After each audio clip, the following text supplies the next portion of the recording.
When you think about North Karnataka, certain images come to mind, right? Those big, open, sun-baked fields. Maybe the smell of local crops. Definitely. It has a distinct agricultural rhythm. But lately, especially around Dharwad and Haveri, there's something new in the air, a different scent, kind of spicy, actually. And you're hearing about some pretty significant money-changing hands. Ah, you're talking about the ginger cultivation. Yeah. Yeah, Farmers leasing land to cultivators, often from Kerala, right? exactly. Fresh ginger is the new smell, Mm. and the sound is, well, it's these big lease deals being struck. And the numbers are quite striking, around what, 1 lakh rupees per acre for an 18-month lease. Yeah, about that. It immediately makes you wonder, why the sudden interest? Why ginger and why these prices? It feels, well, significant. It does. It's a major shift from the usual maize or other traditional crops in those areas. So what's really going on there? That's what I've been looking into, this whole thing, this spicy deal, as some are calling it. It seems like a potential lifeline for local farmers, but it also raises questions. Like whether it's really sustainable or if there are hidden costs. Precisely. So that's our aim today. Let's do a deep dive into this. Is it a golden opportunity, or could it be heading towards trouble down the line? Yeah. I've been piecing together the story from various reports and accounts. Okay, yeah. Let's unpack it. We need to look at it from all angles: the farmer's immediate needs, the economics of ginger, and importantly, the environmental side of things. Right. Let's start with the local farmers. Imagine you're in their position in Dharwad or Haveri. Last season, for many, was tough. Take Basavaraj Kanor in Dharwad. Okay. He put about 30,000 rupees an acre into his maize crop. Then the rains came at just the wrong time, hit him hard. That's brutal. Crop damage from rain. It can wipe out a season's earnings? Totally. He usually gets around 20 quintals an acre, right? Yeah. This time, just 5. Who's looking at serious debt. Wow. That puts things in perspective. You can see how vulnerable farming can be. Exactly. And then these offers start coming in. Lease your land for ginger. Basavaraj leased his 3 acres. Got a lakh per acre. He apparently called it a golden ticket. You can just feel the relief, can't you? Absolutely. After a season like that, an offer like this must seem like a miracle. Is it happening a lot? It seems so. Reports suggest that in areas like Mungad, Kalgatki, Hangal, and villages like Kadali, Nittur, Timapura, Hyarbendagiri, these deals are being signed really quickly. The speed tells you something, doesn't it? It points to that immediate need for cash. Yeah. I also read about Basavaraj Mundinamani. He was pretty upfront about it, said the cash, paid immediately, was the main thing for him. Even without fully knowing the long-term effects. Pretty much. He mentioned getting an offer from an Ajay from Kerala for even a bit more, like 1.15 to 1.18 lakh per acre. So the immediate financial security is the big draw. He basically said, look, I don't know where in Kerala he's from or what ginger does to the land, but I got paid up front. Yeah, sums up the desperation for some, I think. Okay, so let's talk about the other side. These cultivators from Kerala, what's in it for them? Ginger must be quite profitable. It seems it can be, but it's not simple. It takes time, like 8 or 9 months to mature. Right, it's a long-growing cycle. And it needs a lot of water. Reliable water is key. So bore wells are essential. Ah, the water issue. So how does that work with the leases? Well, the leaseholders either need the farmer to have a working bore well already, or they'll drill one themselves. They'll drill a new one. That's a big investment. It is. But they often deduct the cost from the lease payment. So the farmer doesn't bear the upfront drilling cost, which can be appealing. I see. So it removes that barrier for the landowner. Yeah, like Basapa Horpete in Thimapur. He'd apparently been approached before but held off. But after a bad season, the fact that the Kerala cultivators would handle the bore well situation for his 16 acres, that swayed him. Okay, makes sense. So what's the potential payoff for the ginger growers? Well, estimates suggest an acre can yield about 40 bags of ginger, maybe 60 kilos per bag. 40 bags. Okay. And the price?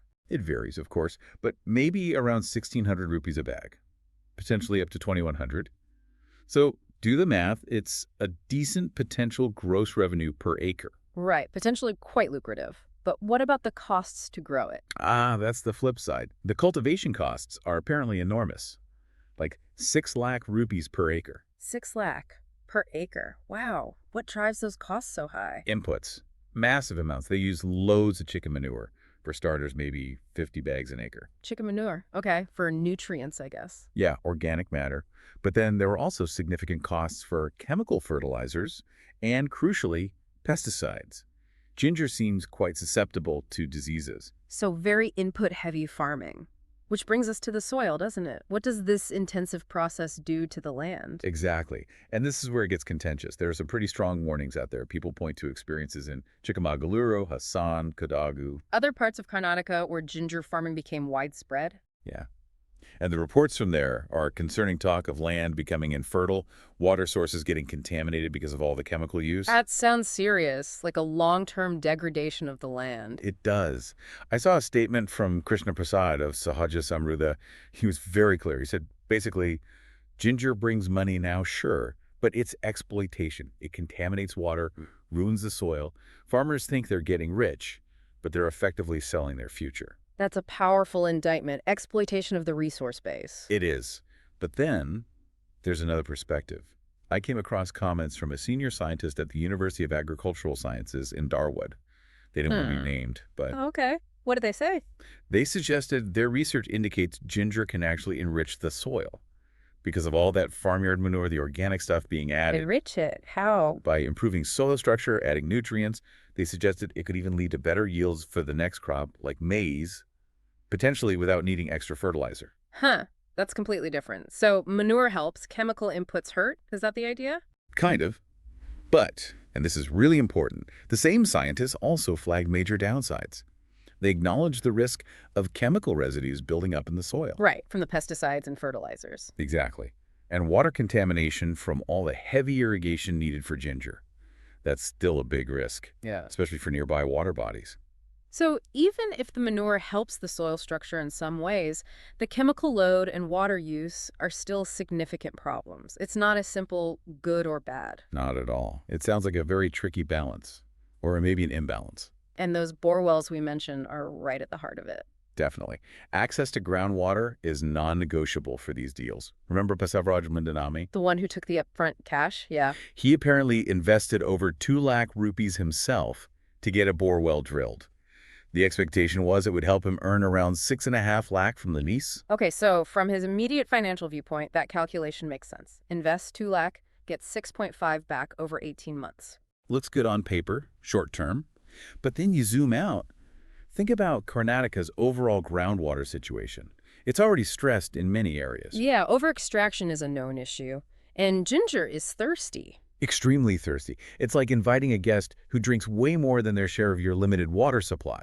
What happens when they leave? That's a good analogy. And for the farmers who didn't have bore wells, who relied on the leaseholder to drill one, what's the situation after the 18-month lease is up?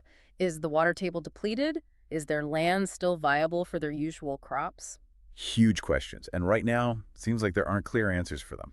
And you mentioned this isn't just contained to Dharwad and Haveri anymore, it's spreading. Yeah, the reports indicate it's moving into Mungad Taluk in Uttar Canada, more parts of Kalgatki and Dharwad, and Hengal and Haveri. So a wider geographic footprint now. Definitely. Specific villages, too, like Niralga, Tirtha, Adabi Sumapura, Jagali, Malali, Hanapura. They're all seeing this activity ramp up. And presumably the same concerns about soil and water are being raised there? Absolutely. I saw a warning from Hill Manny, who used to be an additional director at the horticulture department. He was very direct about ginger's heavy demands. What did he emphasize? The nutrients it pulls from the soil, the reliance on pesticides, the sheer volume of water it needs. He used an interesting analogy. He said, it's like having a rock concert in your backyard. A rock concert, meaning? Meaning it's maybe exciting, brings in money quickly, but it's loud, contensive, uses a ton of resources, and potentially leaves a big mess behind. Causes environmental strain. That paints a picture. Intense, potentially damaging if not managed incredibly carefully. Yeah. So you step back and look at the whole situation. You've got farmers, many in a really tight spot financially. Facing debt, low crop prices, bad weather. Right. And then comes this offer of quick, substantial cash. It's incredibly appealing. You can totally understand why they'd take it. The immediate relief is powerful. But hanging over it is this massive uncertainty. What happens to their land in the long run? Will it be enriched, like that one scientist suggested might be possible with all the manure, or will it end up depleted and damaged, like the stories from Chikkamagaluru? The conflicting possibilities make it a real gamble. And then there's the water, the depletion risk, the chemical runoff, potential damage that goes beyond just their own plot of land. Yeah. It feels like dealing with an uninvited guest who might trash the place. Mother Nature might send a bill later. It's a classic short-term gain versus potential long-term pain scenario, isn't it? A complex dilemma with really significant trade-offs. It really is. The cash is real and immediate, and for someone struggling, that's hard to turn down. Yeah. But the environmental risks, the questions about the land's future productivity, they are just as real, even if they're further down the road. So we're back where we started, really. This tension between the immediate allure of this ginger gold rush and the potential serious long-term costs. Yeah, it's a snapshot of opportunity and risk playing out right now. And it highlights bigger issues too, doesn't it? The vulnerabilities in agriculture, the financial pressures farmers face constantly. Maybe it underscores the need for better safety nets, things like more effective crop insurance or support for shifting towards more sustainable practices that don't deplete resources so heavily. That's a great point. Looking beyond just this specific ginger boom, what does it tell us about the state of agriculture and the choices farmers feel forced to make? Exactly. It makes you think, beyond the immediate deals, what are the true long-term implications? For the farmers, for the land, for Karnataka's agricultural future. Will this spicy deal ultimately be remembered as a blessing that helped farmers through a tough time, or a burden that cost them dearly in the long run? It definitely leaves you with a lot to chew on.